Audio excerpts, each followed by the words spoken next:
Good afternoon, members. We're from the quorum. It is also time to start. I call the meeting to order. For today's meeting, there are two sessions.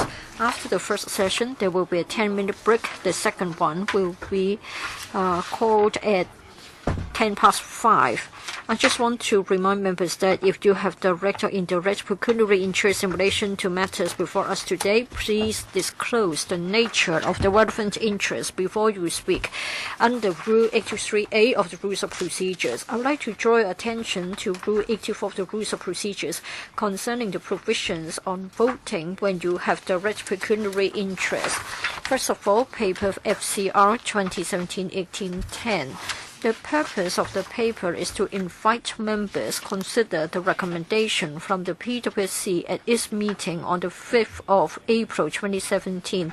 That is the proposal in paper PWC 2016-17-43 in relation to the Sha Tin to Central Link, construction of roadway works, advanced works.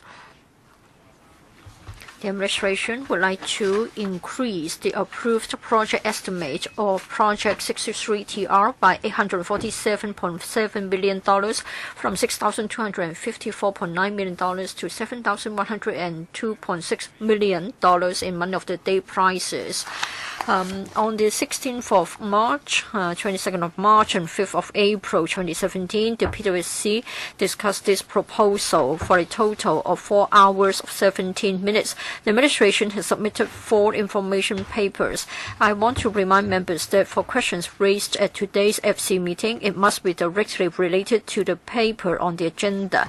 You should avoid repeating what you have already said or what other members have said, or repeat the discussion of the subcommittee. Broader policy issues should be raised at the LegCo or the panel meetings. I declare interest. I'm an independent non-executive director of the East Asia Bank. I would like to welcome the team from the THB under the leadership of Mr. Yao Shengmu, Under Secretary. For those members who would like to speak, please press the button.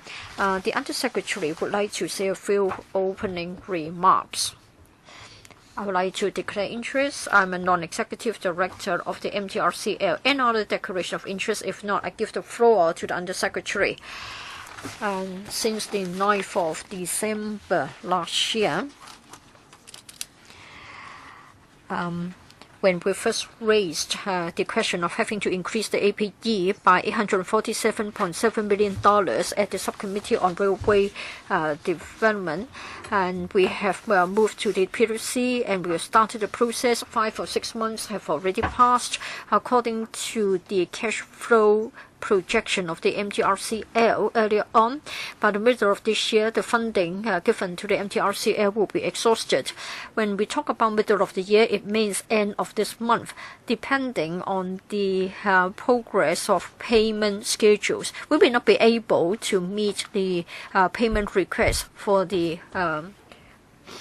pending works. If we cannot do so, then we have to pay interest. It is expected that the interest payment may be as much as $4.2 million a month. As I have already said, and as you have also pointed out, the funding request was first proposed on the 18th of January. The paper was submitted, and then in March, the discussion was started. There were 3 occasions on which the matter was discussed for a total of 4 hours, and that took place 2 months ago. We answered many questions from members, and in response to members' requests, we have also given supplementary information. For this funding request, there has been adequate deliberation to avoid having to exhaust the outstanding amount of money available for the purpose of payment. We urge members endorse the proposal in time. Otherwise, we have to make interest payments, and that would only add to the cost to be incurred by the government. Mr. Chen Chen-ying, 5 minutes. Thank you, Chair. Well, we've always been told that we have a cost overrun. Now, for this paper, yes, we are asked to give $800 million more. But then when you look at the breakdown, we have seen savings. Perhaps we should look at the reasons. First of all, I understand that the project on cost has been revised downwards by $212 million. I want to know why this can be achieved. Can it be sort of applied to other projects? Is it only because there has been a cost overrun in this matter? And then for the building works as well as the E&M works, the tender prices are lower than expected. A savings of $277 million. It is a piece of good news. The tender prices have come down, but what about the contingency for price adjustments? Why hasn't it been applied to the sum of $595 million? Please tell us why this is the case, or is it just a rejuggling of the figures? And then for the Admiralty Station, I understand that the expenditure is taken together with the South Island Line East, while Ho Man Tin Station, it is taken together with Kowloon, Kwun Tong Extension Line. And you've looked at the patronage during the peak hours. Must we have that as the basis? Why can't we have the total patronage or the average patronage as the basis for calculation? Thank you. Undersecretary, Director of Highways. Director. Well, when it comes to savings, for the on-cost payable to the MTRCL, I've already given an explanation. When we first started the project, as far as the advanced works was concerned, we adopted 16.5% being the standard on-cost rate. That's for the preliminary stage. Later on, after completing the detailed design, we've engaged an independent consultant to examine this particular project, that is the SCL project, to see how complicated it is, the actual scope, the manpower resources needed, so as to manage the project. At that time, we had a discussion with the MTRCL, and we came up with an overall percentage rate. And when compared with the earlier 16.5%, it was a lower rate. And therefore, the ultimate percentage became the percentage applicable to the entire project, and that's why we have achieved a downward adjustment. And then for the building services works and the E&M works, the tender prices were lower, and so we're able to achieve savings. As to why we haven't made adjustments in relation to provision for price adjustment, this is because it has a specific purpose. This is for the sake of factoring in the inflation, and therefore that sort of savings will not be reflected in the item called provision for price adjustment. As to the SCL portion at the different stations, as to why we are adopting the peak patronage level, well, our facilities are there to meet with the peak demand. So if we can meet the peak demand, then the demand at non-peak hours will be satisfied. And therefore, we need to adopt the peak patronage rather than the average figure. Any other follow-up? No, thanks. Next, Nathan Law, 5 minutes. Thank you, Chair. I'm grateful to the administration for the supplementary information note submitted on the 5th of April. I would like to follow up on that. 650 Grade A projects were involved. About 10% of them required supplementary provision from the FC, measuring up to $60 billion. I would like to get the details of the 650 projects. For Cat A projects, there are different projects. Some of them may measure a few $100 million, others billions of dollars or tens of billions of dollars. When we talk about cost overrun, usually we talk about mega projects. So I want to look at the mega projects. I want to have a look of their cost overrun as well as the magnitude of cost overrun. So can the administration give us the details concerning the 650 Cat A projects so that we have an idea about the number of such projects incurring $1 billion, $10 billion, etc. And then we can do the calculations. So first of all, I would like to get such information in writing. And then for this particular scenario, have you compared with overseas countries? That is, as far as the overall project estimate as well as the management. You have said that generally speaking, it is good. And on what basis have you arrived at such a judgment? As far as cost overrun is concerned, how do we compare with overseas countries? Why are you saying that cost overrun isn't really too serious a problem in Hong Kong? Undersecretary, for the question asked by Mr. Law, I don't think it's a direct relationship with this item, because there we were talking about the overall position of the government projects. For this particular project, we have information, and that piece of information mainly came from the Development Bureau. Such information is with the Development Bureau. I haven't got the details. I can always refer your request to the Development Bureau to see if they can provide details.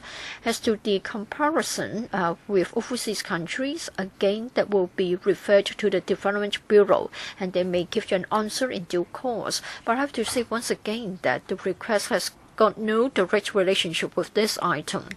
It is related, Mr. Chairman. We want to know whether we fare better or worse than overseas countries in cost overrun, and then we'll decide whether we should give approval for cost overrun related funding requests in the future. Now, the Undersecretary has told us that there will be the referral to the Development Bureau. I look forward to the supplementary information in writing. And then a question about the geological conditions. According to your supplementary information, during the design stage, you came to understand that the spacing was about 0.5 meter concerning the natural joints, but in fact it is 1 meter. So the variation, the difference is 100%. Can you comment on this particular issue? Is it a very serious mistake? And for you to have made such a wrong estimate, is it because the number of samples gathered were too few and so the drilling, the drill holes were inadequate? Are you going to improve upon that? Mr. Chairman, we did answer this question at the PwC meeting. I would like to defer to the MTRCL. Yes, MTR. At Admiralty, at the design stage, we carried out the drilling of drill holes. I have read the paper. You have mentioned this. Now, given the constraints, you have come up with some figures, and they have been endorsed by the government. I want to know whether there's anything wrong with the mechanism, so that there will be such a margin of error between the assessment and the actual picture. A few months have passed. Have you now come up with proposed measures to improve? Can you give a focused response? Yes. Looking at the situation at Admiralty, well, our geological conditions do vary a lot. Whenever we can, we'll try to increase the number of drill holes. Dr. Lau, for the cost overrun of the SCL, it is quite serious. Now, it is fetching an astronomical price. $5.8 billion per km is the unit price.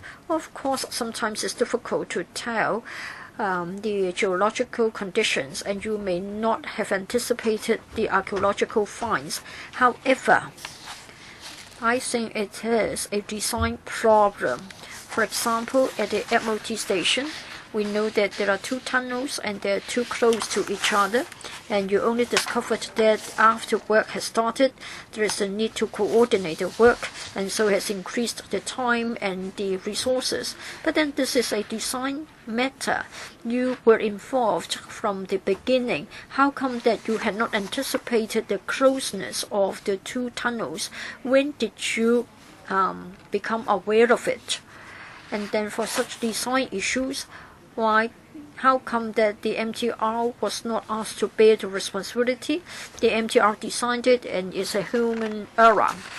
For Homenton Station, it is said that it is very near to a residential development, so blasting permission has been required.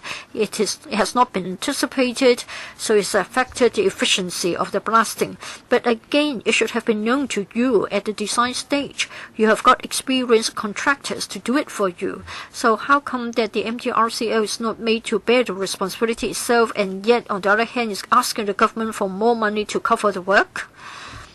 Could you answer the question, Mr. Wong?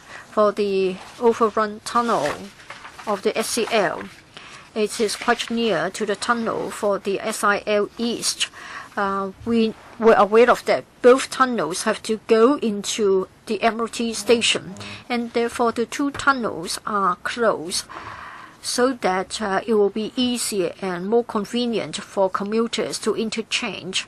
It is a matter of timing. At first, for the overrun tunnel of the SCL, it was supposed to be taken up first, but then at the Hong Kong Park, the ventilation shaft work has been delayed, and therefore the SCL tunnel has been delayed, and as a result, it means that it was very close to the blasting schedule of the other tunnel. Therefore, we need coordination, and it's been affected. What about the other question?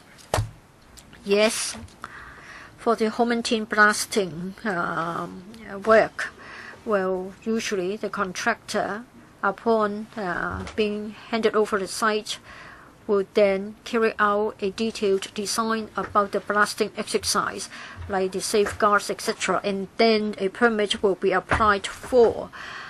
So a contractor will move into the site, and then at that time we need to think about the protective measures. The Mines Division understands that it is very near to Chatham Road, and it is the major transport link. Therefore, additional safeguards have been needed, and they might not have been needed at the earlier design stage, and that's why we need more time and more money. Well, you should have known that it is very near to the residents, and the blasting technology is not something new. You should have factored that in. How come that it was not considered at the design stage? You have underestimated the cost. I think you should have borne the responsibility. And then other question is that, yes, I can understand the question about the timing, and so we have to build the two tunnels at the same time. You said that for the ventilation building, it is sort of causing a problem. Please explain this point. I can't understand it. You said that it is shallower than the level expected, so you need to dig to a greater depth before you can work on it. I cannot quite understand it. Would you like to explain? Well, for the ventilation shaft, well, the depth is shallower. It means that we need to excavate more in relation to the rocks, and that takes more time than excavation or removal of soft soil, and that's why it has an impact on the time taken. Mr. Wong, please also answer the other question. In the case of the Homenton Station, it is very near to Chatham Road, which is a transport artery. It is the first time with such blasting. So, as I've said, the contractor had to go into the site before we could consider the safeguards. Ms. Law, perhaps you can go for your second round. Dr. N. Jiang, 5 minutes. Thank you. Chairman, very often we know that when we have fundings for advanced works, we would engage a contractor to conduct the geological surveys. And when such surveys are being done, normally they will conduct boring tests. And the findings of the boring test obviously is wrong. So the contractor responsible for the geological survey, would it have to bear a responsibility? I think at the PWSC meeting we've already discussed the same issue. Perhaps I'll ask the MTRC to further explain. Thank you. During the survey, we would need to take out the rock and soil samples, and the qualified geotechnical engineers will look at the samples and then conduct an analysis about the characteristics of the granite. And looking at the samples and the description by the contractor, they are consistent. It would depend on the location where you take the samples. And when we conduct the actual excavation, we want to see whether the samples obtained during the actual excavation are the same. But the geological condition is very complicated, and very often there are very discrepancies. Well, you know that in Hong Kong we have many private contracts, and in tender documents we would have tender conditions. Normally we would require the contractors to be responsible for the risks, including the underground risks. This time the government and the MTRC, I wonder whether they have agreed on such terms or conditions.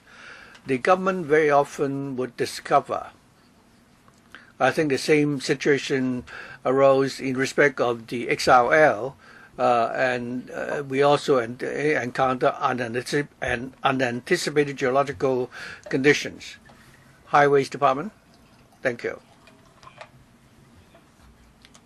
For different contracts, the apportionment of the risk would be different. Say for our road work projects and projects involving the construction of bridges, we would normally erect foundations based on actual measurements. When we work on the foundation, if there's extra excavation work required, the government will have to pay more for that. But normally, if we, drive the piles and it reaches the rock level, we would stop. If the rocks were, shallower, then we would need to, insert a shorter piles, and we will be able to make a saving. But this time, we're not talking about this type of projects. So regarding the sharing of the risk, I'll ask the MTRC to further explain. Now, Chairman, I only hope that the MTRC will also consider this. You always say that you cannot anticipate whether there will be further risk. But for other private contractors, the contractor will bear all the risks, and they will not be entitled to make claims like that. Why is it that for government projects we always encounter these claims? In future, why don't you have a contract requiring the contractor to bear all the costs and risk? Could you do that?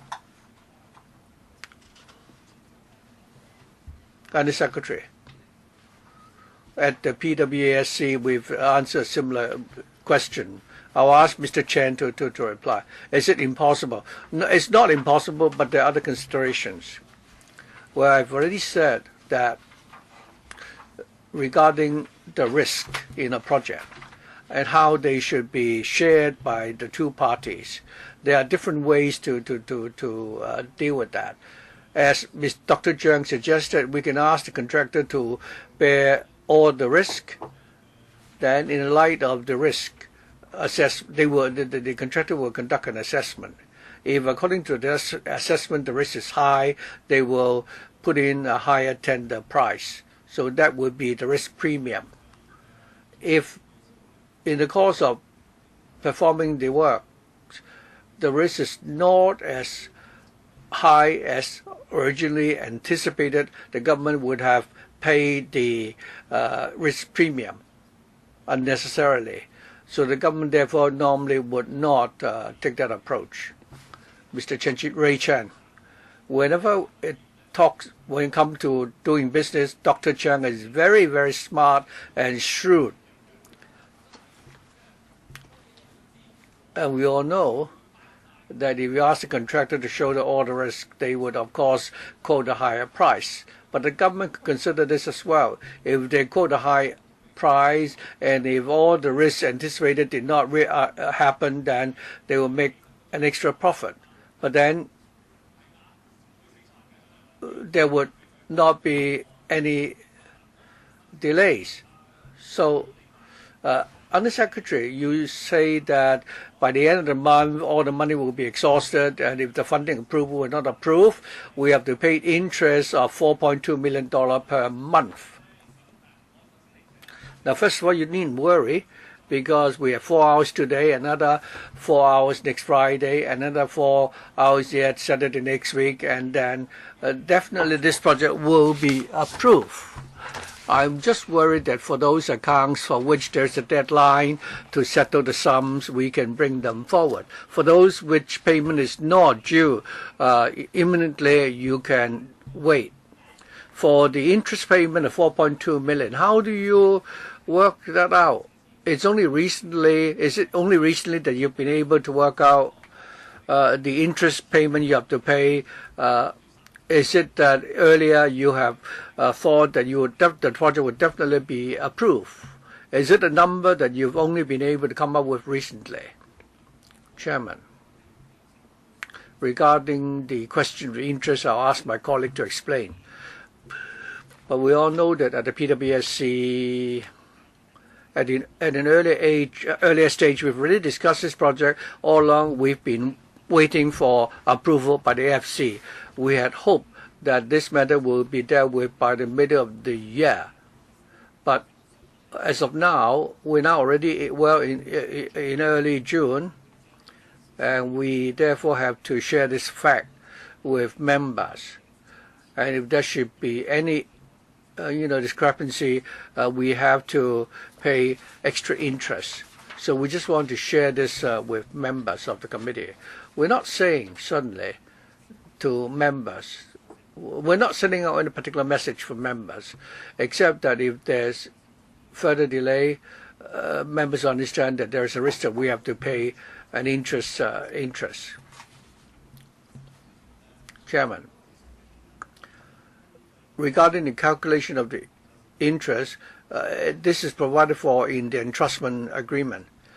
If we have a timetable for payment according to the contract, if we have dispersed the funds to the contractor and the government is not able to pay the MTR according to the timetable, then we are liable to pay the interest.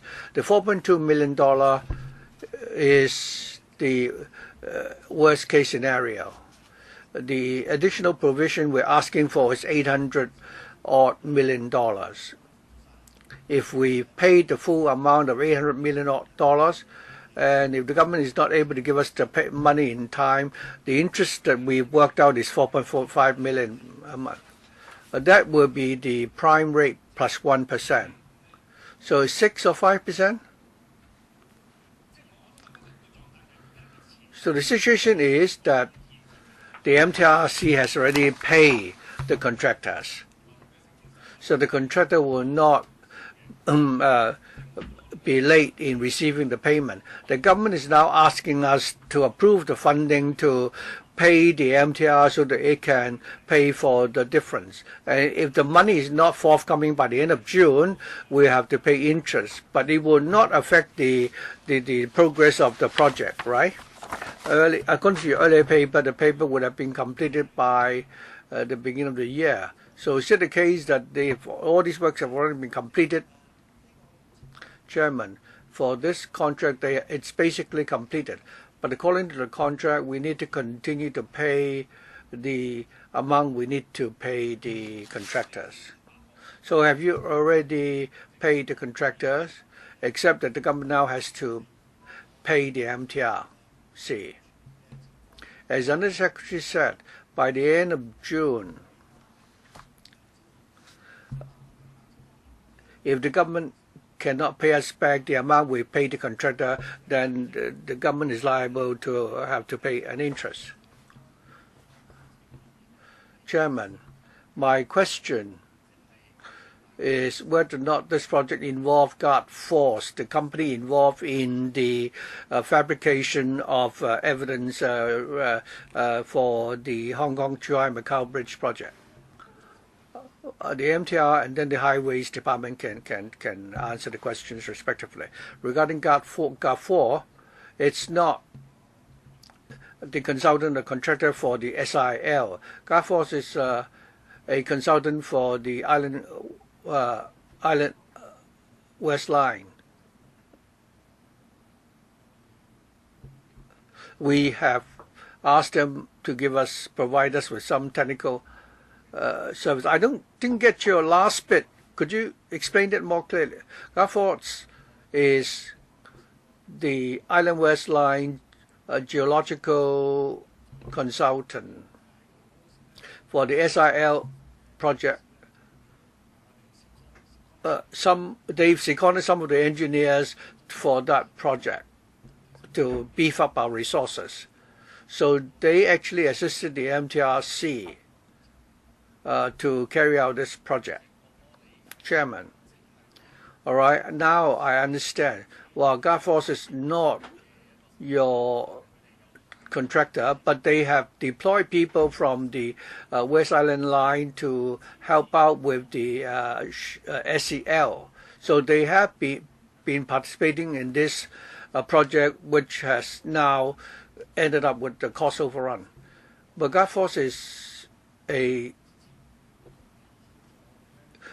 assist the MTRC to help us manage that project. Guard Force is not our consultant directly. It's not one of our consultants or contractors.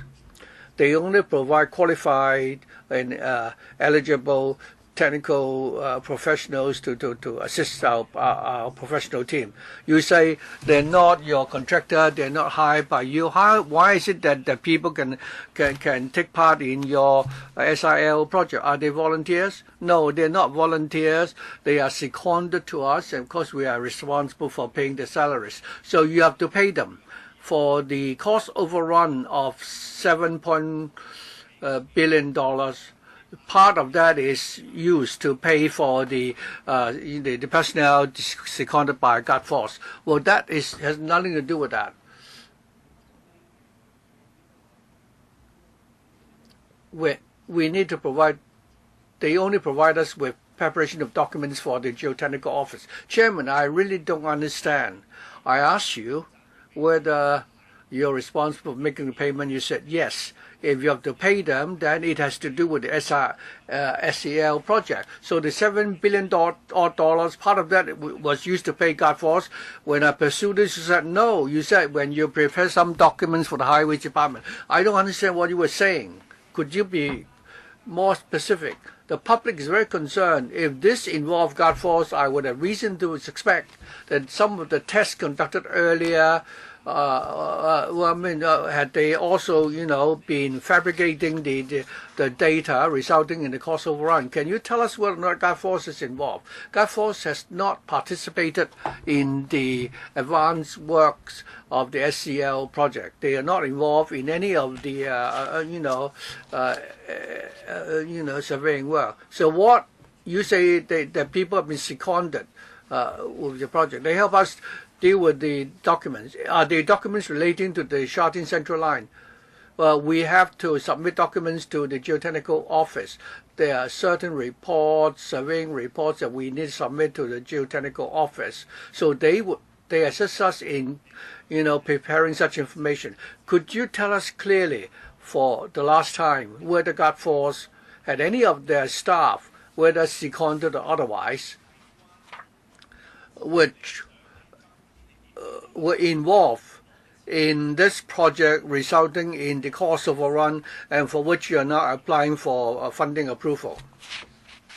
Mr. Chung, you'd like to sum up? Thank you.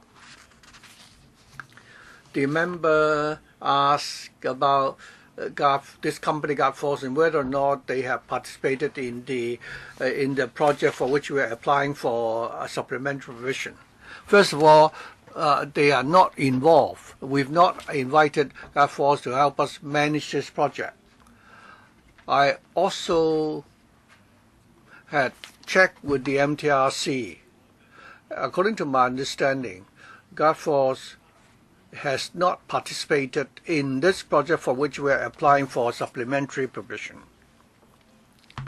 I hope the MTRC can briefly explain this. They could be talking about other works, but for this project for which we are applying for funding, my understanding with the MTR, I've just asked them earlier on, and they've confirmed that this company has not been involved in this project. Could the MTRC confirm that? So, Mr. Tam, you may have to go for your second round. Dr. K.K. Kwok. Chairman, I'll follow up on Mr. Tam's question. I don't want the officials or the MTRC to play with words like that. We have cost overrun for this project, and one of the reasons for that is because it is very close to the SIL, and for this part of the project, Guard Force involved, and for the whole project, there's a lot of monitoring to do. You say there are unfavorable ground conditions. For the monitoring of the unfavorable ground conditions, was Guard Force responsible? MTRC. Thank you. I'll explain further that for the SRL project. Now I can't hear you. Could you speak out, please? The work of Guard Force is to assist us in providing working reports.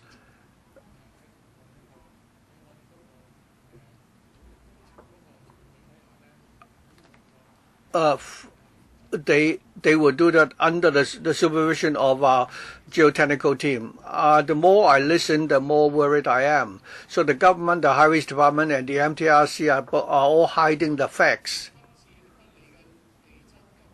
The unfavorable geotechnical conditions resulted in a cost overrun of $800 million. Somebody must have monitored the geotechnical conditions. We're told that some of the people who participated in monitoring the geotechnical conditions came from Guard Force. For the Highways Department and the MTRC, we've already lost confidence in them because of the incident involving Guard Force, and still you're hiding the facts. You're not giving us all the facts. And now, this time, we have a cost overrun of more than $800 million. This is no small amount. I don't know why for many of the mega projects, cost overrun seems to be the norm. And when they come to ask for additional funding, they are, they like the triads. And if we are late with the approval, we're the guilty party, and they don't seem to have to pay any responsibility. For the earlier geotechnical surveys, they arrive at these conclusions, and they don't have to be responsible for the cost overrun. They're hiding all the facts, and a contractor who doesn't have any integrity at all was involved, and he doesn't have to bear any responsibility. So if you don't tell us what is the role of Guard Force in this project, we will not approve the funding approval. why is it with all the procedural errors, as the main contractor, the MTRC, why is it that the MTRC doesn't have to pay any responsibility at all? Could the Undersecretary please explain? And why is it the Highways Department can wait until it is so late to tell us about the unfavorable ground conditions? Let me clarify a few points. I'd like to ask MTRC to explain to members about GAFO, so members know whether GAFO was involved in the project concerned. And members made a few points I'd like to clarify. As mentioned in our supplementary paper to PWSC, we have told you that for project overruns, the ratio of project with cost overruns is not high. There are more cases where the government managed to save money. So not all projects have cost overruns. And even for rail projects, it's not like what members pointed out. That's not what, the situation is not what you think. And also, for this particular item, if we cannot get the money by the middle of this year, we need to pay interest. It's stated very clearly in our concession agreement. It's not that we're trying to put pressure on members, but just that now it's June, we need to tell you the fact. Members can also ask questions that they want to ask, or you can ask MTRC questions you have in mind. It's reasonable because you have a monitoring role to play. We're not trying to put pressure on you, but I'd like to give MTRC the time to explain about GAFO's role, whether it's directly involved in the advance works. As explained by our colleagues, he was telling the truth. GAFO in the South Island line had a role to play, but it wasn't the role of a usual consultant. It's only playing the role of, like in many projects where we had to carry out or compile geotechnical reports, and we need, in doing those reports, helping with our team. So for professional geotechnical reports, they were still done by our own engineers. And GAFO's staff were recruited mainly, as Mr. Wong said, to do paperwork. And in that role, in terms of doing the geotechnical report, it's led by the MTRC, who would do the professional analysis and assessment before submitting them to the geotechnical office. Elizabeth Quat, 5 minutes. Thank you, Chairman.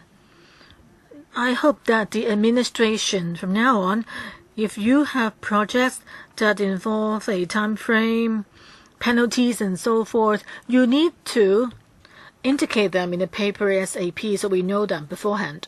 And Chairman, I'd like to ask about, just then say that you said that if we couldn't settle this by the end of the month, we need to pay a fine $4.2 million in interest.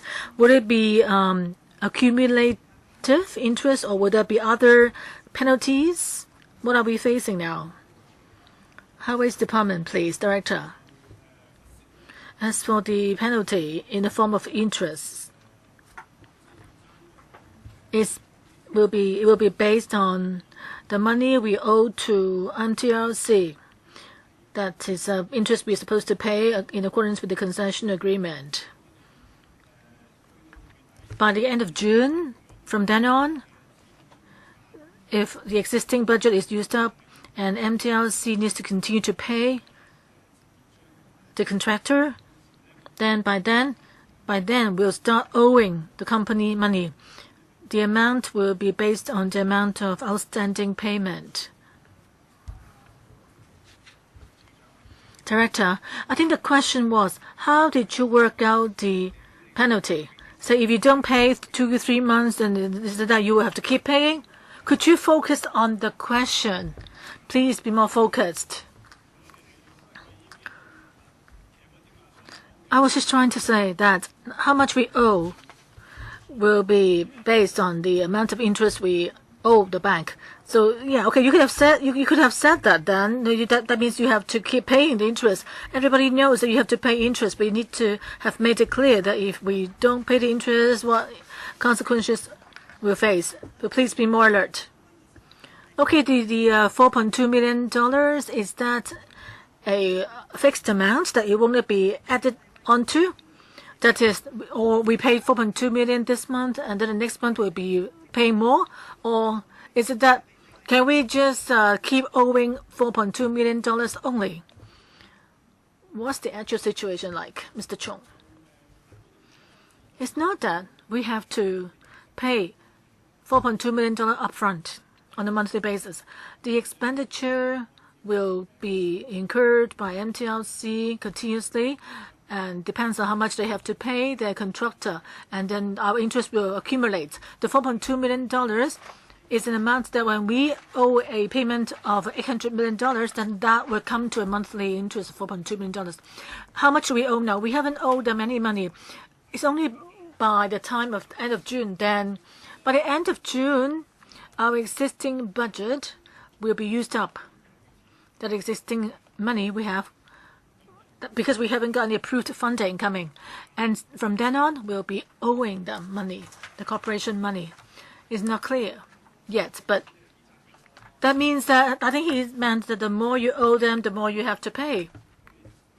Let me give you an example. Say if in July we need to pay $100 million, and by the end of June we've used up our money, then by July, if we have to pay $100 million, then we owe them $100 million, and that will be the basis to work out the interest. By August, another $100 million. By then, it will be additional $100 million as the basis for interest payment, until we have paid off the $800 million. If we haven't paid the $800 million, then we'll owe an interest payment of $4.2 million. If we don't pay all along, what would happen if we pay more than or spend more than $800 million? That will incur an interest payment of $4.2 million. No matter what, I think the administration should give us clearer answers from now on. And just 10 members on the issue of GAFO. It says that it would not give them any more money because this is a major project. I hope that members don't be too speculating or say any words that actually don't help with the project at all, because that would really undermine our scrutiny of other FC projects. Next one, Lam Chut Ting.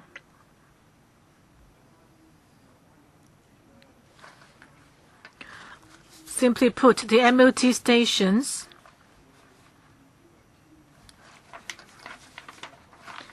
the granite there, the rock there, the spacing between the natural joints of the rocks was 1 meter, which reduced the rate of excavation. And in Ho Man Tin Station, it said that the bedrock surface was different from the original expectation, therefore you need to strengthen it. So, like on the one hand, you have a hard surface, on the other hand, you have a soft surface. So I'd like to ask the government. You said that there are unfavorable geological conditions, therefore the MOT station need to take up middle measures, causing the cost to rise by more than $600 million. So, Chairman, if we come up against advantageous position, for example, the natural joints is not half a meter but 20-30 meter, will that reduce the cost? Is that mentioned at all in the contract? MTLC, please. Thank you, Chairman. In the contract, we have laid out a benchmark based on the geological information we obtained during the design stage. That is, if the situation of the rocks are worse than expected, then the risks concerned will be shouldered by the owner. If the geological condition during the design stage was worse than what we finally come up against, then according to the contract, we cannot get money back from the contractor. So, Chairman, I'd like to ask, the benchmark, was it half a meter? Half a meter. So, Chairman, in that way, that means you have to offer more. Yes, because when the tender was submitted, half-meter spacing was used as the benchmark. If we put one, well, I understand what you're saying, but Chairman, now you're saying that the situation was worse than the benchmark because in that 1 meter you have to pay them extra. Then look at it the other way. If it's less than half a meter, if it's 20 millimeter, they would not charge us less. Then it's not actually reasonable to me because both sides are not on an equal basis. Theoretically, well, if the logic is that situation is not advantageous, then you pay more. But if the costs are reduced, then shouldn't you be paying less? Yes, the director just mentioned there are different types of contracts. We look at the cost plus service fees, which will be the basis of the actual expenditure. You know, for contractors, to some extent, contractors do have their own risk because when they submit to the tenders, when they use the 0.5 meter as a benchmark, you know, the tender price could be affected by the standard used. So there are risks that they were prepared to shoulder. So it's up to the contractor to actually try to weigh the pros and cons. I think you haven't answered my question. You are using 2 yardsticks. You are saying that if the geological condition was unfavorable to the contractor, they could claim you back. But if it's advantageous to the government, you have no right to pay them less. So why are we having this sort of unequal agreement signed? Yeah, why couldn't you make the contract more advantageous to the government? Yes, in the contract, we can make it in such a way that we can have reduced costs. Why didn't you go for such kind of contract that saves more money? But the geological condition actually was based on the information collected at some point in time. Whether the actual engineering works would be cost-saving or not, well, you should adopt an approach to ensure equal basis. Chairman, can I ask them to make available, make public the contract? Director, would you like to supplement? Mr. Lam asked the question that is about what sorts of model do we use to share the cost with the contractor. My understanding is that MTLC adopts an approach in which the spacing between the natural zones was used, and through the tendering process, different bidders would need to weigh the risks themselves. That is, how they want to set their own budget. All the bidders were given the same information, and their design and the risks concerned and the sharing of risks as was like what the MTLC just explained. Okay, Mr. Lam, please press the button next time. Next one, Chang Chung Tai. On the issue of inviting tenders, and now this paper is about advanced works. So you have a new budget now. For some minor items, we need to look further into them.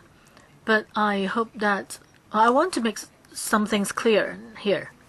That is the Admiralty Station in the Sha Tin Central Link. Compared to what we talked about earlier this year, that the Sha Tin Central Link, what happened then about the location of the steel frame structures? I want to know, the steel frame structures discovered earlier this year, was that incorporated in the calculation of the budget overrun, or are they not included yet? Mr. Yao, I think early this month when we had the meeting at the subcommittee on matters relating to the railway, as for the excavation works and the Wen Chai sites, the steel structures, they are not part of the advanced works, and they will affect the main works of the Sha Tin Central Link. That is the pipe pile that we discovered earlier on. Okay, Chairman, then my question is, we are now looking at the budget for the advanced works with a cost overrun of about 700 or 800 million. And now it seems like every little section of the link has its own problems. So on the whole, looking further on, with the foreseen problems and the foreseen sharing of costs, what will be the total cost overrun for the entire project? Would you be able to give us any idea? Well, Undersecretary, for the Sha Tin Central Link, the entire project consists of 3 main time frames. We divided it into 3 time frames because of the progress of different works. We didn't just separate it for the sake of separating it into various time frames. Some part of the construction works have no cost overruns. Yes, in this advanced works, as mentioned in the paper, there's an overrun of $100 million. It involves 2 railway stations because of the need to align with other railway lines. That's why this current project is known as advanced works.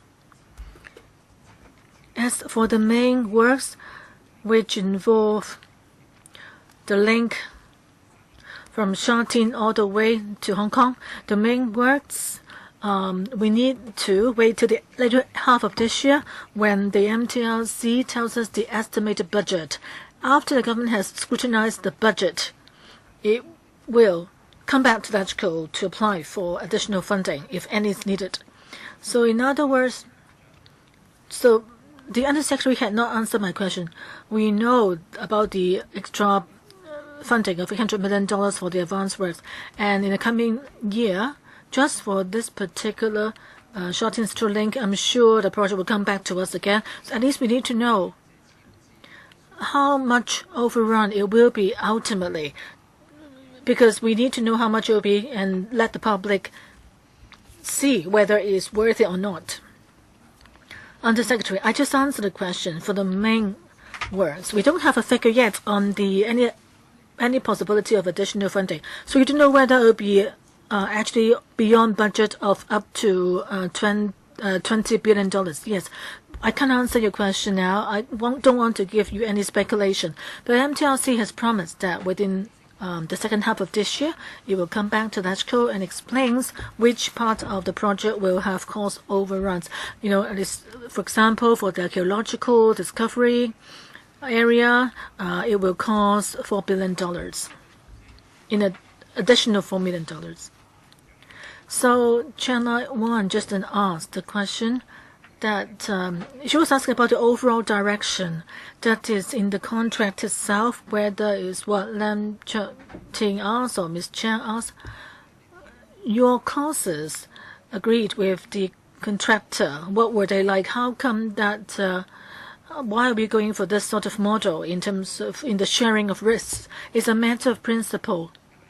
And you haven't actually addressed our concerns, particularly the concerns of the establishment camp.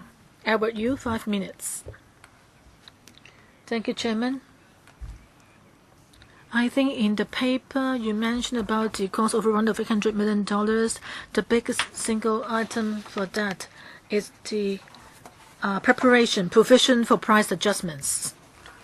That comes to $5.50 million. But that was already approved, the provision for price adjustments. But it said that for any project that has a cost overrun that beyond your original estimate, that would be included in the additional funding request? Under Secretary. I'll try to answer, and then the Director of Highways will supplement. My understanding is that for a project to take a few years to complete, usually we have a provision for price adjustments. Yes, that's understood. But how did you come to the figure of $558 million? Does it mean that when the tender price exceeds the original estimate, and then it will result in such a figure? Director of Highways can explain the figure of $558 million. Mr. Chong, for the provision for price adjustments, when we talked about changes to the works, well, they are different. This point is mainly arising from the cash flow as well as the inflation. No, I'm not trying to ask how you arrive at this figure. I want to know how would you know that it has been used? Well, it depends on the amount of expenditure in a particular year, and then we'll factor in the inflation, and then we will say how much will be needed to make adjustments to the provision for price adjustments. And for the cash flow, we know about the percentage involved. No, I think your contract doesn't provide for inflation adjustment, right? When the contractor bids for a project, it would not include inflation. You're not correct. We do provide for inflation. Please go to enclosure 4, which gives us the expenditure involved in relation to price adjustments in the past few years. Well, there has been a difference between the outturn as well as the original estimate. I think you misunderstood my question. Of course, I know that there is a provision for price adjustment. When you applied for the funding in the first place, it was already there. But in your actual operation, when would you start deducting the money from this amount of money? Well, it isn't like that. In fact, we need to know how much more will be required for price adjustment. But you don't know which sum of money belongs to price adjustment. Well, it isn't a matter of which sum would need a price adjustment. We need to incur expenditure in different areas, and then for a particular month, for a particular year, we have to pay for the project, and then we have to take into account the price adjustment factor, and then we'll make an adjustment accordingly. You pay for the contractor? Well, we pay through the MTRCL, but of course ultimately it's the contractor that will get paid. A surveyor would say that for this month you need to pay $100 million to the contractor, and then you will add the inflation factor before you pay the $100 million to the contractor. Yes. So for a number of years, we need an additional sum. So it's known expenditure. It's all been spent, some of it, part of it. As we have to look at payments not yet made, we still have to provide for that as well. Can you tell me how much is left in terms of provision for price adjustment? Yes, please supplement the information. Dr. Helena Wong. Thank you, Chair.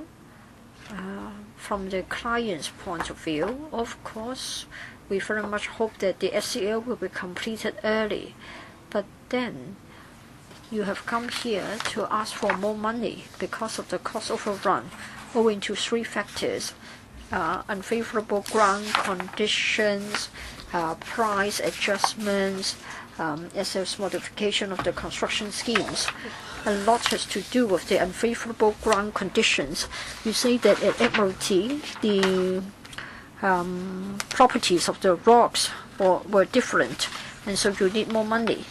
And then at Homerton, it is said that the strength of the rock mass was not as expected. In paragraph 9, what is that here is that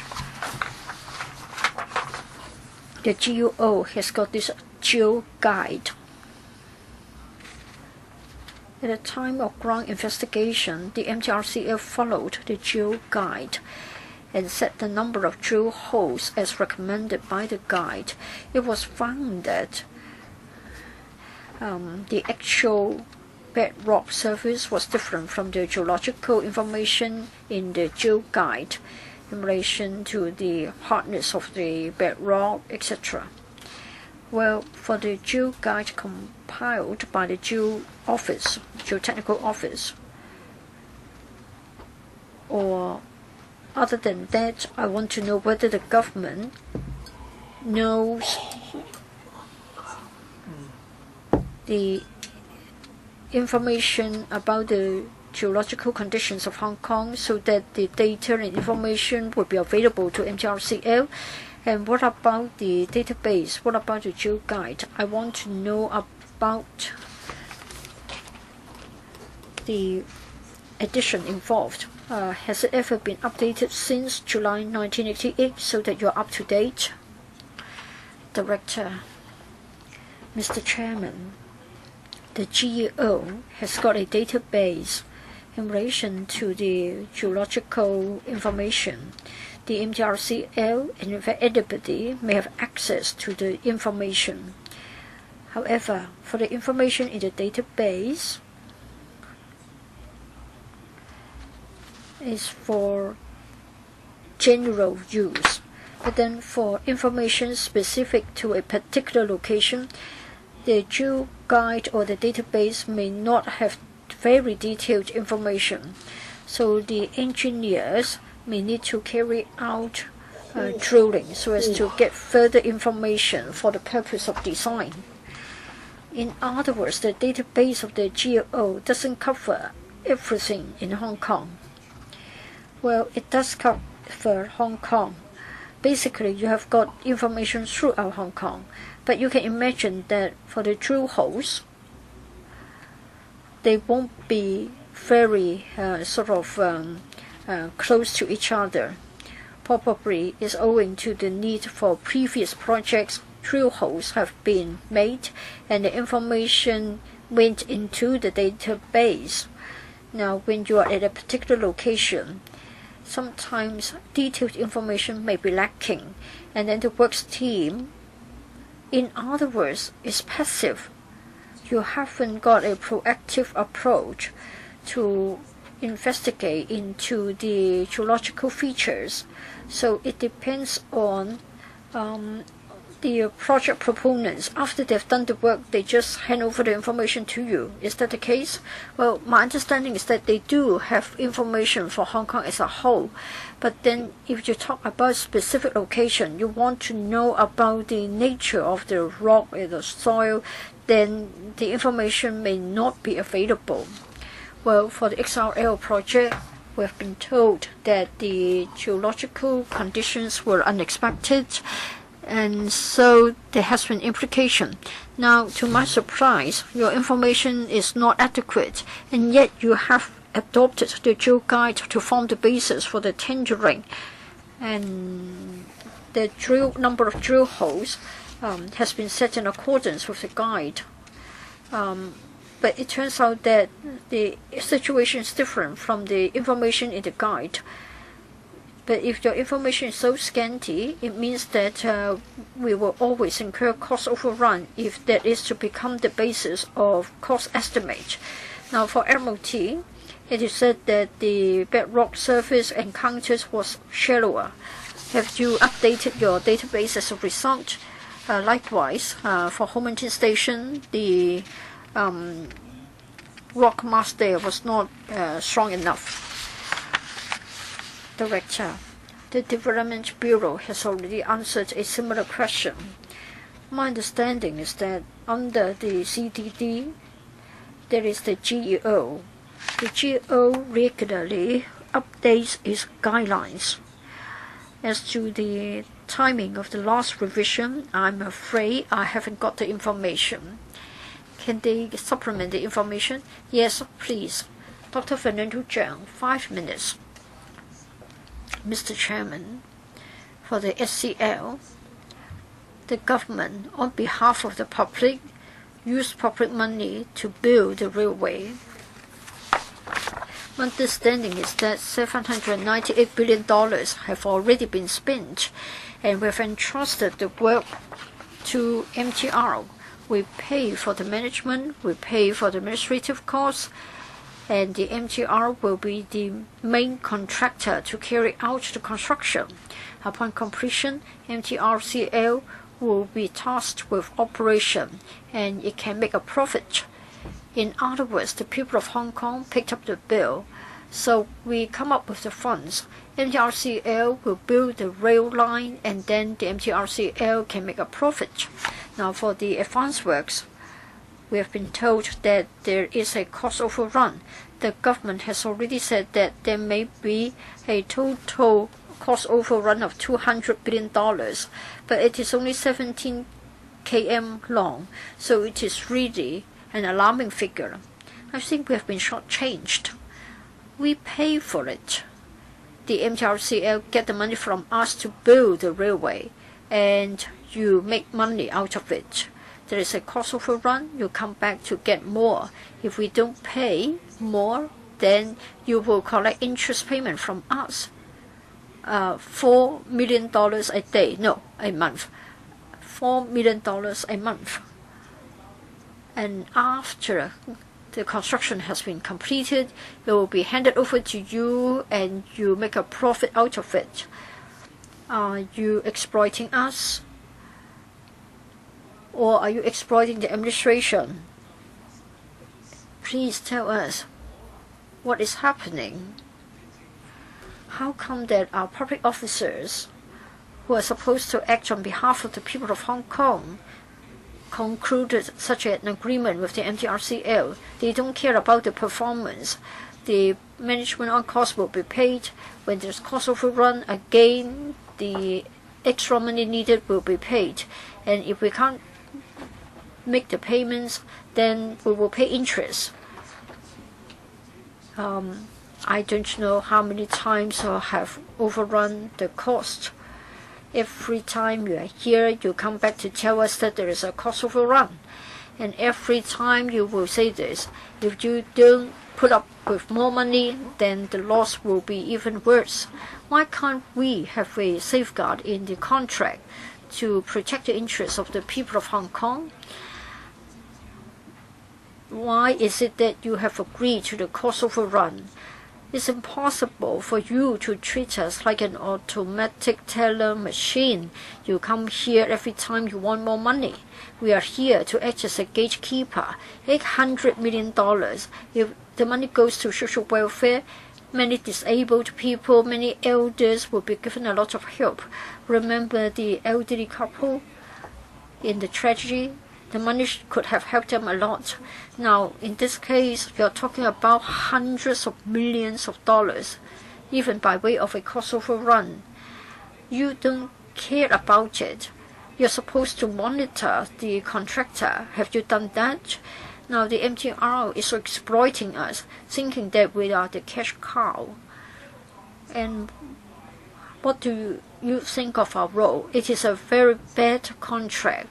And you're shameless. You are saying that we need to come up with $4 million a month by way of compensation, and we can't delay the payment of interest. Are you really discharging your duty as a public officer for you to come up with such an agreement? The MTRCL will make money out of it by way of a management fee, project on cost. Why are you agreeing to the cost overrun? You always blame it on this and that, saying that the bedrock is too hard. I think you've run out of excuses. You have contingencies, you have the most expensive experts and consultants, you have provisions for price adjustments. You just can't come back to ask for more money. Why is it that the government is agreeing to the cost overrun? Undersecretary, I need to clarify a few points. He talked about cost overrun of $200 billion. He said that it has been rumored. We haven't tested the balloon by naming such a figure. What is the figure then? We haven't given any figure to the government at all. For the SCL project, we have some protection works. Say, for example, 58TR and 59TR, they haven't exceeded their cost, so we don't need to come here to get more money. Now, we need to pay more, and in fact, every time the supplementary provision requested is fully justified in our paper. Likewise, on this occasion, we have said clearly why we need to spend more. As of now, we haven't observed any relationship with poor management. Well, sometimes we see a variation to the original design, or the geological condition is different from that observed at the time of drilling. You may think that this is unacceptable, but this is a fact of life in Hong Kong. We are the owner of the project. When we encountered such a scenario, we need to meet the payment. You have overrun your time, so Dr. Zhang, please press the button again so that he will give you the answer the next time. Mr. Len Yu-chung, there are two factors behind the cost overrun. First of all, changes in the geological conditions. So instead of having a spacing of half a meter, it is in fact 1 meter. And then we have got the price adjustments, namely inflation. Mr. Chairman, Lam Cheuk Ting and other members have said that had the spacing been 0.2 meter instead of 1 meter, then it means that the contractor will be making a gain because their benchmark was 0.5. In other words, they will be guaranteed to make a profit and they would never incur any loss. This is most unfair. It is unjust. And then for price adjustments, and that's in relation to inflation, you say that you have to compensate for that. Seldom have we encountered deflation when they have made savings concerning lower wages, etc. They don't have to pay back the government, so they will never incur a loss. How come that you allow that to happen? At the time of tendering, you have said that the cost overrun will be made good. Why can't you have a reimbursement contract so that we don't suffer from a deficit, we don't suffer from a loss, and they can't suffer, and they won't suffer a loss? I think it's better to have a simple one, that is reimbursement. If you say this can't be done, why? MTRC. For the questions asked by members, I think it is a valid question. At the SILE project, this is a target price contract. In other words, if the contract is easier than expected and less money is needed, then we pay less. However, should there be unfavorable ground conditions increasing the project cost, then we need to increase the amount of money paid. In other words, the price will depend on the actual ground conditions. The ground conditions will be reflected in the target price or the actual price. So this is the approach adopted for the Admiralty Station. No, you didn't say so earlier on. Had it been 0.2 m, then the contractor would make a gain, and you agreed with Mr. Lam Cheuk Ting. Well, What my colleague said was that had the spacing been shorter, it would have been easier, it would incur less cost. When we talk about making a gain, it means that as far as the overall cost is involved, yes, there would be a gain. Perhaps my colleague thought that the member was asking this question. That is, if you look at it by way of a target price contract, then that's the case. As the Undersecretary said, and I would like to repeat, now the complexity would have been easier, but then it's all a matter of bidding. The contractor has to consider whether it is likely that the work would turn out to be easier, and that will be reflected in the tender price. It is a very fair arrangement. Now, for the ground conditions, if they are unfavorable, and if we say that this is to be imposed on the contractor, the contractor may increase greatly the tender price, and if it is to be done across the board, then the actual conditions cannot be reflected. Now, of course, you will understand that for ground investigation, the results may not be accurate. This is because we do have spacing between the drill holes, and then they may not reflect the complexity of our local conditions. Now, you said that it would have pushed up the tender price. It doesn't matter because there is competition. We haven't got a single bidder scenario. So it's a matter of everybody trying to guesstimate, and you can't guarantee that they won't have cost overrun. There may not be any cost overrun. It's all the contractors will all have to compete. Now, of course, if there are certain risks which the contractors can show, that we can also include that in the tender document. Mr. Uchiwai, 5 minutes.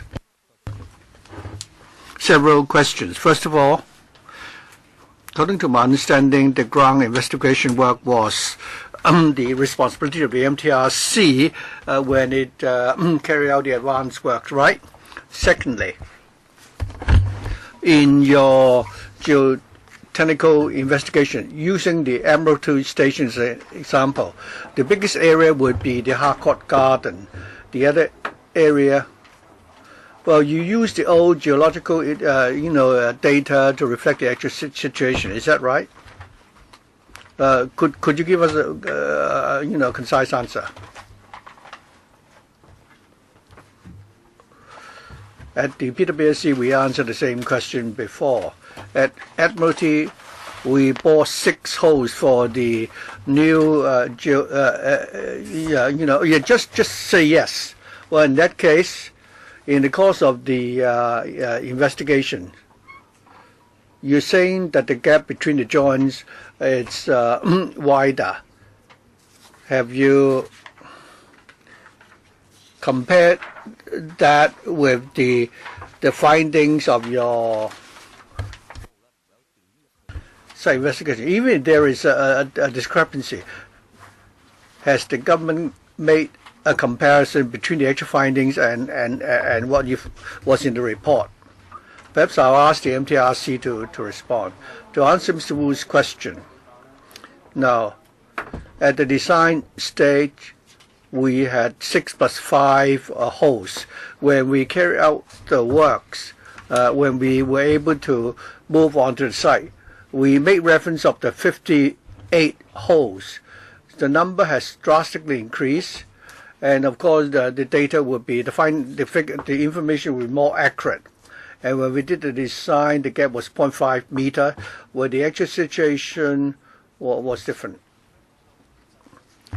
Now, regarding the soil conditions, you say that the soil conditions vary. For Harcourt Garden, you can actually conduct more site investigations so that you can more accurately find out about the ground condition. Why did you bore more holes to find out more about the geological conditions? We understand the point you're making.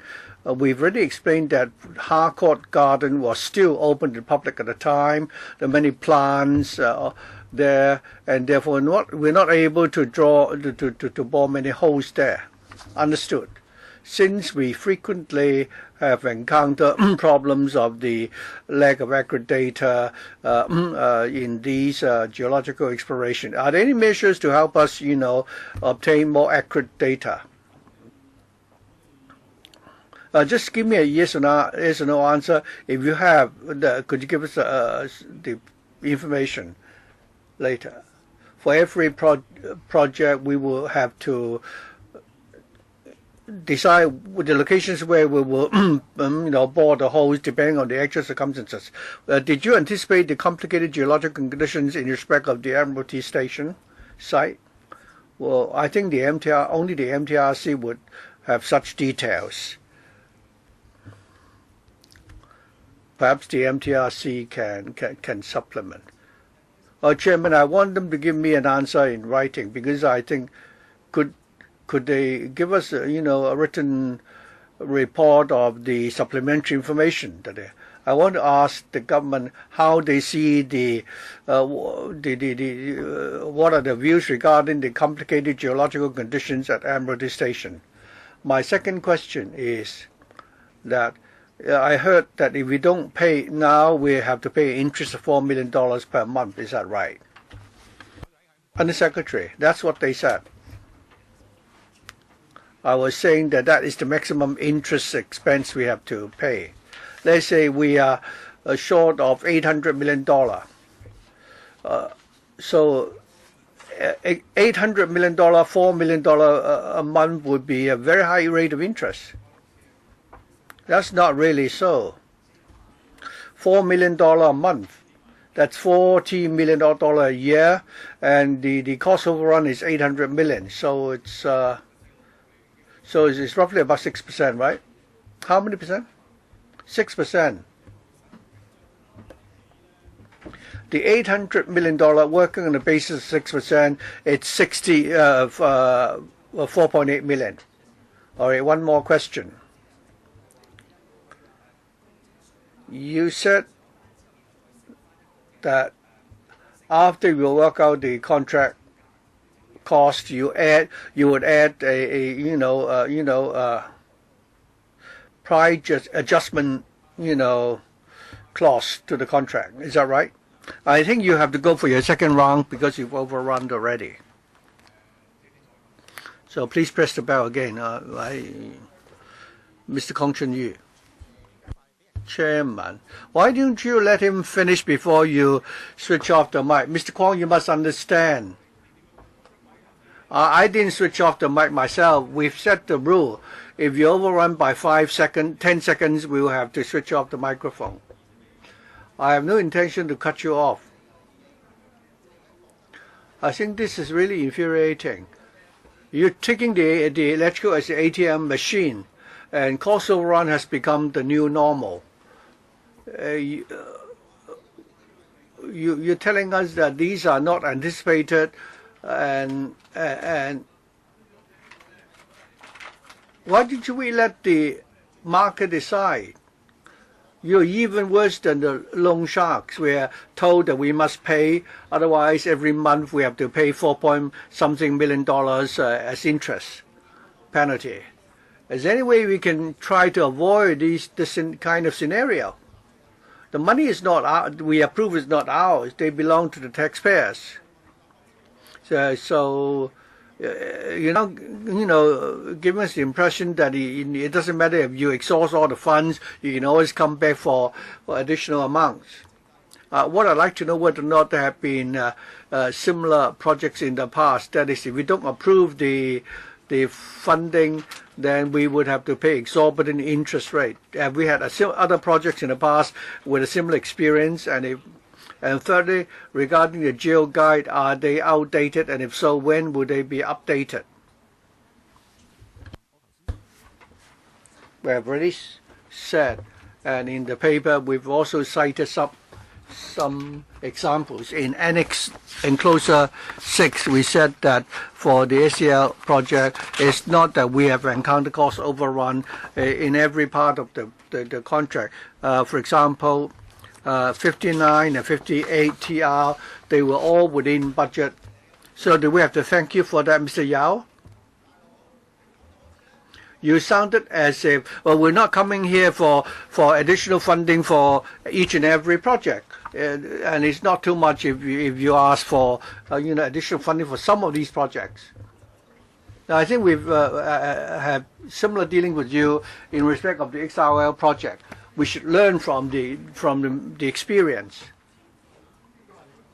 You have indeed encounter cost overruns, and I'm asking you how we can prevent a similar, occurrence of this in future. Yeah, you're right that we have cost overruns, but we have to objectively analyze the reason why we have these cost overruns. Well, I understand it's because of the complicated ground conditions. Well, we've learned from the experience of the contracts. When we come to the next project, they will learn from the experience. Well, you've learned from the experience and you continue to have cost overruns, right? I asked when the geoguide will be upgraded. I think, again, we've answered the question before. At the earlier PWSC meeting, the Permanent Secretary of the Development Bureau already answered the same question.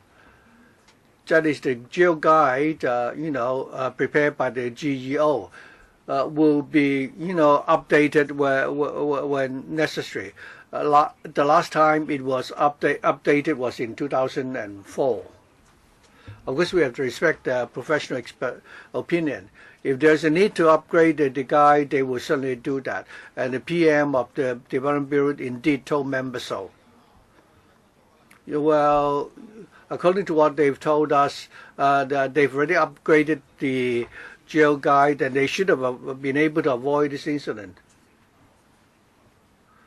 I believe the Geo Guide, as I said, in 2014 it was upgraded. But as word or not, there will not be further cost overrun after it's been upgraded. That's not necessarily the case. Now you're blaming the cost overrun on the ground conditions. If the geoguide were clear enough, is it the case that the geoguide is not accurate enough, or you don't have enough? So that even if one fully can follow the geoguide, there will still be cost overrun because the geoguide will not be able to tell us that despite the explorations, the investigation, there will still be cost overruns. At the PWSC meeting last time, the Permanent Secretary of the Development Bureau already explained that the geoguide is for the reference of the professionals in the industry. It's for the overall reference rather than in respect of individual projects. For individual projects, the contractor will have to, be careful with the design so that the geological conditions will not affect the progress of the project. Well, many members have the valid concern that, despite the geoguide, there's repeated mistakes. So you have to go back and see how you can improve the system. Well, the system is that the MTRC will charge 5%, whether they make a profit or loss. If there is cost overrun on their part, they will ask you to pay the interest penalty. You in the insurance industry, Chairman, now if somebody made a mistake, and he made a mistake and asked you for additional funding, you're the accountant, you should challenge him. You say, this is not what is in the contract. And if you refuse to pay, of course, he will go bankrupt. But the person who made mistake with those numbers, they would need to be dismissed. If that's the case, then he will not commit the same mistake again. All of you still here. You keep telling us that this is the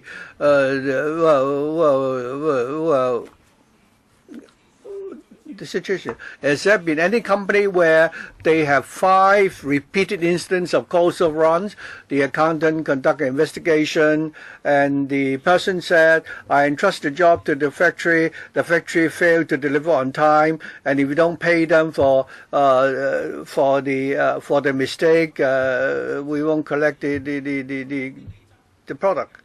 So the MTRC asked the contractor to do the job, and the contractor failed to deliver because of poor ground conditions. You have to pay them. Is that the usual practice in the business world? All of us have been in private. Would that be allowed in a private market? You don't tell me that the person who placed the order made a mistake. And the person who manufactured the product made a mistake, they should be dismissed. And if the accountant tried to hide the fact, he should be dismissed. If the cashier makes the payment nevertheless, then he would also need to be dismissed. In the business world, you say Hong Kong is a free society, businesses and commerce is very important, but that principle doesn't seem to apply to all of you here. The housing department privatize its assets if we fail to deliver or do its job. You should really, review your own mistakes and not accuse us of filibustering. I ask you once again, would there be any company which make repeated mistakes like that, and yet they can get away with it each and every time? The cashier tell the general manager, well, if this goes on, the company will go bankrupt. The manager said, doesn't matter, we have 3,000 billion, doesn't matter if we lose some money, the MTRC is our friend, all right? And the contractors are all mainland companies, never mind, we have lots of money to lose. I think we have the most updated Gini ratio, and it's 0.5 something. 0.4 is already, the warning sign, but we are already 1.3 point above the threshold. Madam Chair, you're the in charge of the public purse. So would you say that this sort of thing can be allowed? If the Hong Kong government were a listed company, what's going to happen to this company?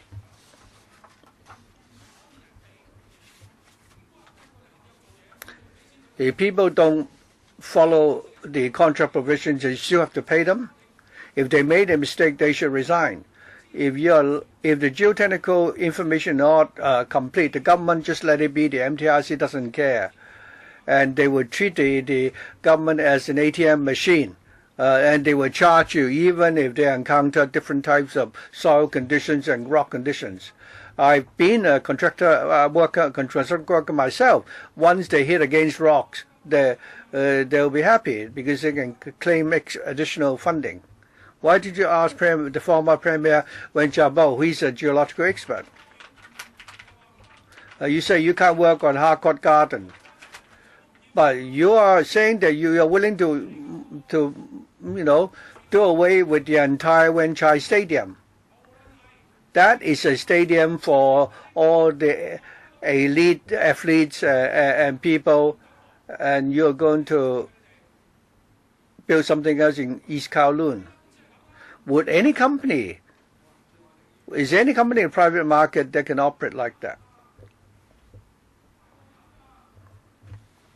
Steady G. Mr. DG.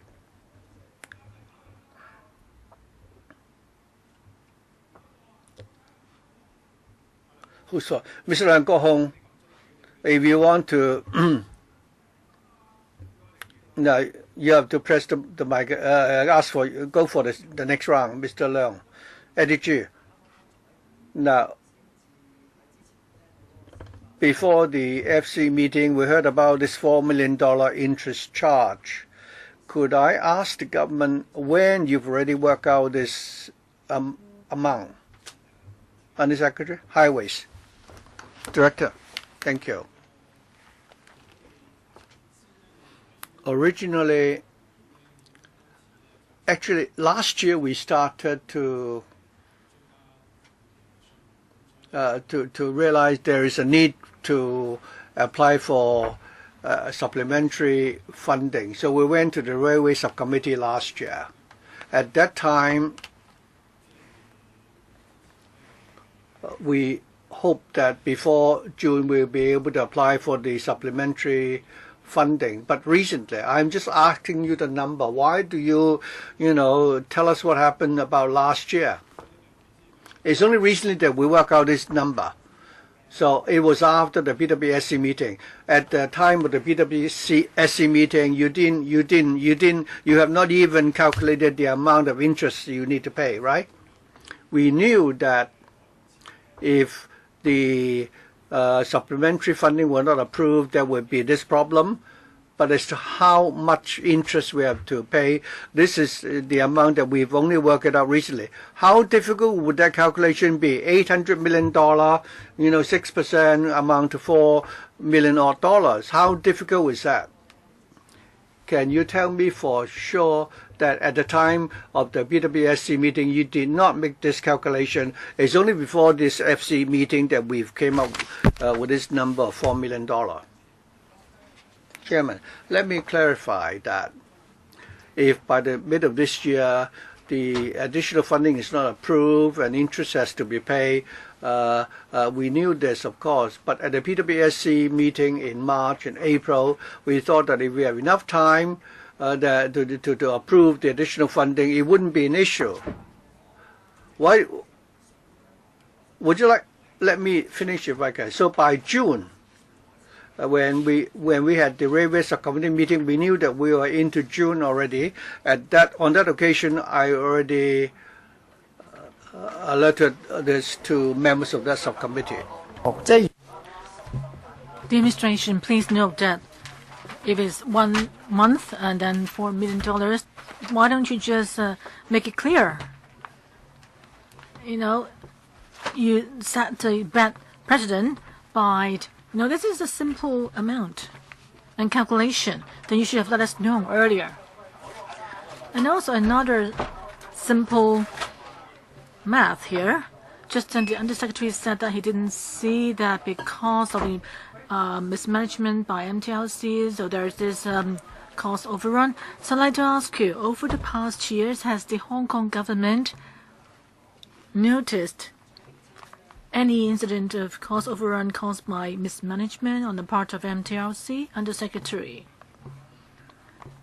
I think on this particular project, we haven't identified any management issues on the part of MTRC. As for any other projects where we thought we should seriously check the project, in the high-speed rail project, we did have the concern, and the government said earlier that we reserve the right to find or identify who is responsible in the high-speed rail project if there's anyone who had not fulfilled the responsibility laid down in the agreement. Chairman, my question was, now the government has said that it hasn't identified any problem in management. I think besides high-speed rail link, you haven't found any other examples. Even for high-speed rail link project, you said you would need to have further investigation first. But I just want to look at the whole thing through your lenses. What sort of lenses are you wearing, in your judgment of MTRC's management, whether there's any problem at all? Could you let us have a look at your glasses? We can only know whether there are any problems with your glasses by putting them on first. Chairman, I think on this particular project, as for the factors behind the cost overrun, actually the paper does give the details, and the Highways Department explained it, and the consultant for the department also looked at the figures, and they thought that is reasonable. That's why we're here to ask for the funding provision. Yeah, but we don't think that is reasonable. If you don't deal with the matter, then people will keep asking you questions, chasing you for the cost overrun. Chairman, you said it right. Okay, Claudia Mo. I think it's a great pity. I was at the PWSC meeting. I remember I kept asking about the geological investigations. How come there were also errors with them? And I never heard about $4.2 million in interest a month. And now the administration has kept lobbying, including chairman of the FC said for the government that it's better to pass the request, otherwise we'll incur a monthly interest of $4 million. Well, we will have to give it to you anyway because the project is already underway. Maybe it's not possible for us to say we don't want the Hong Kong to MOT section, but you can't just hold us for ransom. I'm really fed up with it. The $4 million.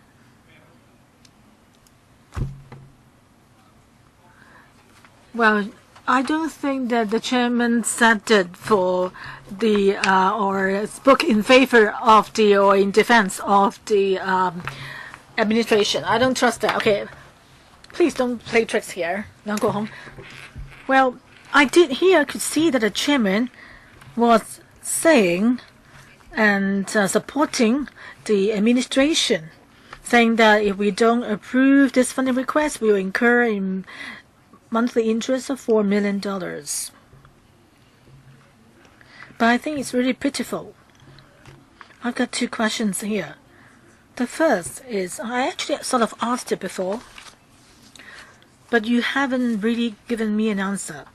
That is the geo guide of the Geotechnical Engineering Office. Is it updated or not? You used that same guide to treated it like a Bible in carrying out many investigations to carry out ground investigation. But how come there are so many errors? As a result, should you update the guide? And also, in the paper, it's written that because of the complex nature of the Shorting to Central Link project, and also the Hong Kong to MOT station, the remaining work that there will still be affected by various factors. I'm really worried by these words. You're not saying unclear, but multiple factors. And you said it because of the need to provide a proper estimate of the construction cost. MTLC said that they would need to wait till the second half of 2017. Let me tell you, in terms of technicalities, to be accurate in semantics, that means from second half of 2017. That means from July 1st onwards. Now, today is June 9th. So, how much more cost overruns would we have? Please let us know. Please tell us. If we don't approve the budget, then how much more interest we have to pay every month. Please let us know in advance. Undersecretary, Ms. Mo asked two questions. One concerning the geo guide. Just then the director answered it. Maybe Ms. Mo was not here just then, so he could answer you again. Yes, I was at another meeting. Director could answer that again, but on the second question concerning the total project cost, I think early this month when we had the Committee on Matters on the Railway, you asked a similar question, and I gave you an answer, and I'd also give the answer again a while ago. So, Chairman, the fact is, as I just said, the railway company has not given us the figures. So therefore, at this stage, I can't tell you what the future cost will be. As for when the MTRC can give us the figures, I have to wait till they're ready. But it told us by the second half of this year, they'll be able to give us the figures. Once we've got the figures, we need to be a gatekeeper and do the scrutiny. Then we have a more concrete idea of what will be the funding that we need to ask LegCo for. Do you think that your answer is intellectually dishonest? Because you kept saying that MTLC didn't give you the figures. But MTLC is owned by the government. The government owns 75 or 76% of the shares. So you keep saying that, well, you can't do anything. But you are the biggest shareholder. Why can't you just hold them to task? We are talking about public service, not a commercial behavior. Your subsidiary or whatever company owned by you that is not being efficient and not being able to come up with the figures. You mentioned 800 million and then it could turn into 5.8 million or 2 million. What can we do? Next one, Fernando Zhang. Chairman, we are giving MTLC money to do its business.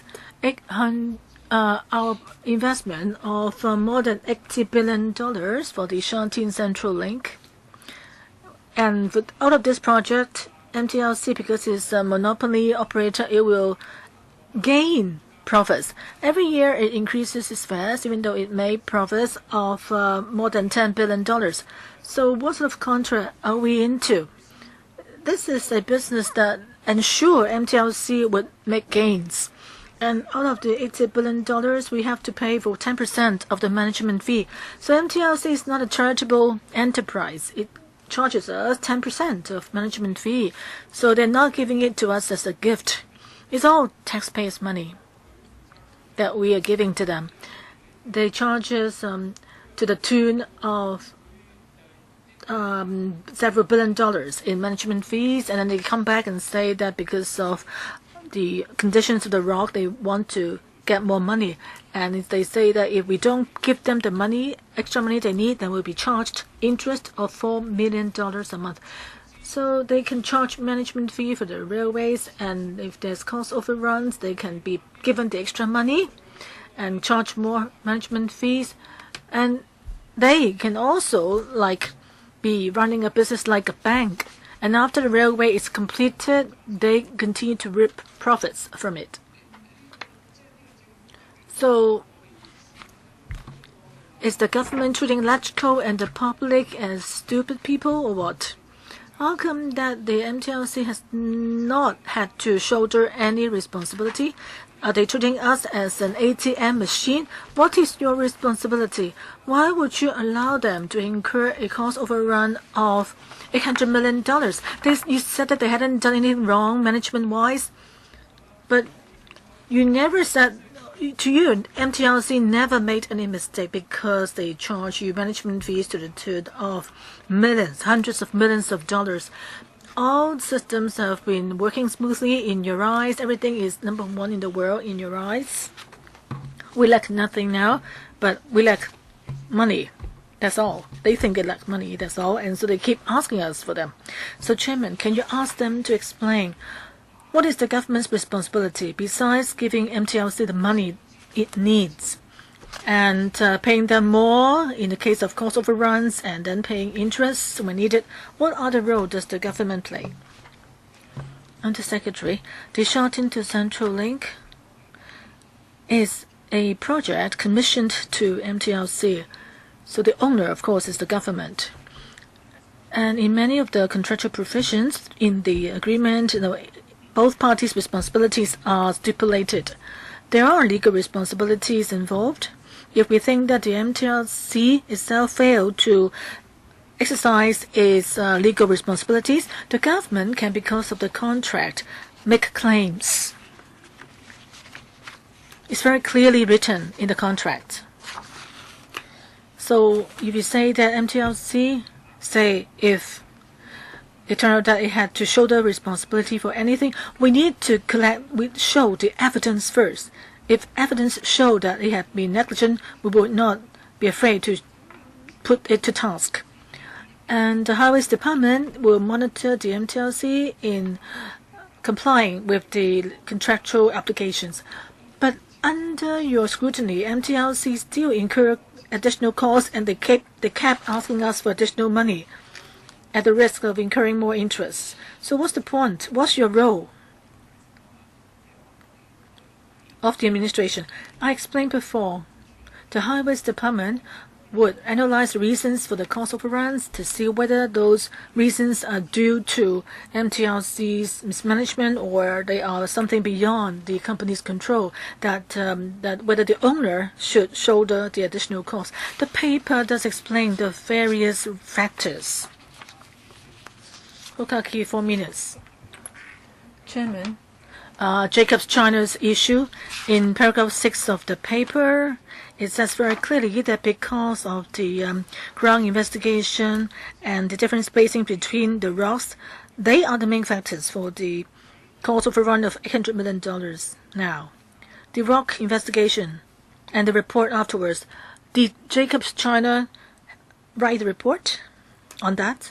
I'd like to ask MTLC to explain clearly the ground investigation or the paper associated with it and who did it and whether Jacobs China had any role to play. Mr. Wong? Chairman, we mentioned before that Jacobs China was not involved in any investigation work. It's only, at the end of the work stage, provide personnel support for the paperwork. So I find it very strange. All along, you didn't tell us, what Jacobs China did. All of the work related to the ground investigation was paper-based. Even our approval of $800 million is related to paperwork. So what are you really talking about? Say, for example, in your preliminary investigation and the current or the latest findings, does it have anything to do with a contractor that's investigated by ICAC? We all know, maybe the tender price, the original tender price. I don't know whether Jacobs China was the only party. There may be other laboratory tests or outsourced parties. There could be a host of outsourced parties that had a role to play here. And the Highways Department would not know what really went on until ICAC stepped in. So the entire government is not being effective at all.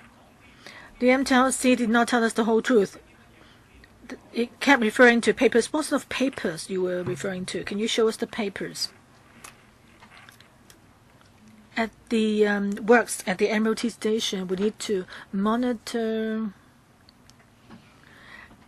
have actually equipment to monitor the sites, and the parties, outsourced parties, did the paperwork to be submitted to the Highways Department. And we didn't identify any problems at the sites after going through the paperwork. Well, you didn't see any problem there. Is it until the ICAC knocked on the door of MTLC saying that there were substitute tests done or fake results provided? Do you want to wait till ICAC knock on your door before you are awake? Director of Highways, you didn't know what went on, and neither did the Bureau seem to know what went on. Chairman, please ask them to provide us with some paperwork. That is, Jacobs China or other subcontractors, what sort of papers did they prepare for us in relation to the project? Director? Okay, the papers you requested, I think the MTLC should be able to provide them to you. How about Highways Department? What role do you play? I think for these items or projects, we commissioned MTLC to manage them. So we, on behalf of our department, we would not be responsible for the day-to-day management. But now, with the cost overrun of $800 million, would you play a more active role? Well, this additional funding of $800+ million, we looked at the figures involved that contributed to this additional budget. The MTLC had acted in accordance, implemented the works in accordance with the agreement. So the additional costs were really not within MTLC's control. So if there's a need for them, the government has the responsibility to shoulder the costs. Wuchi, this is actually a concession agreement, and who will check the checkers? Who is doing the check the checkers work? Because the Highways Department would not look at the details of the works, because you left it to the MTLC to do. But who will be doing the check the checkers work on behalf of the government? Director? Under the current system, there are various aspects to it. For the Highways Department, there are 3 layers structure. So I want to ask, who will do the checkers work on behalf of the government?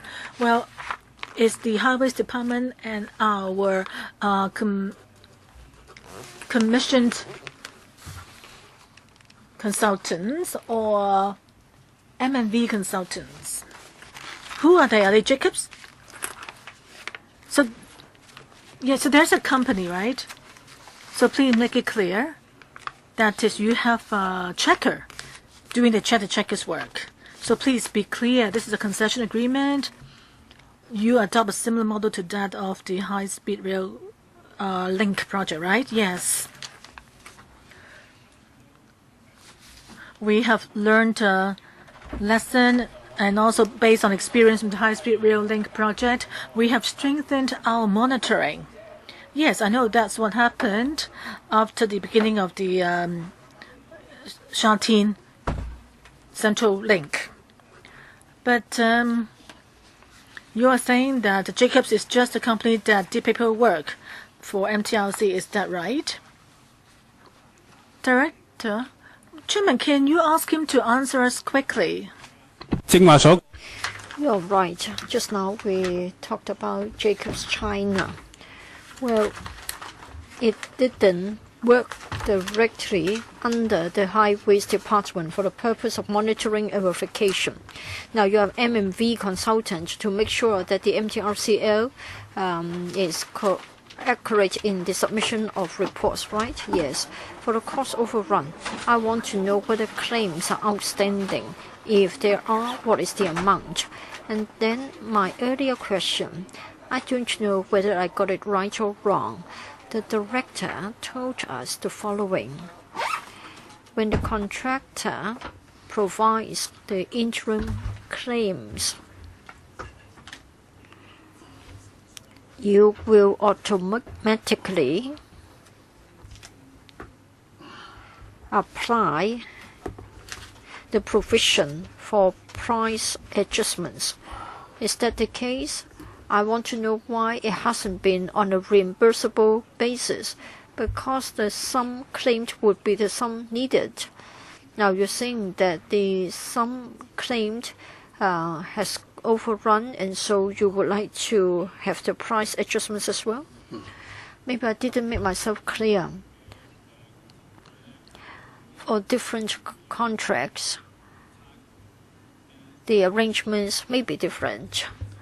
Just now, what we have said was that as to the actual amount to be paid, we have to take into account the price adjustments. When the MTR approves and makes the payments, that would have already been taken into account. And then the MTRCL is now refunding the MTR. For the bill, for the invoice, does it carry the actual amount? There's no need to multiply it with the price adjustment figure, but you did say so. Well, for the sum to be paid to the contractor, that's already included, so it's a final figure. We'll come back at 5:10.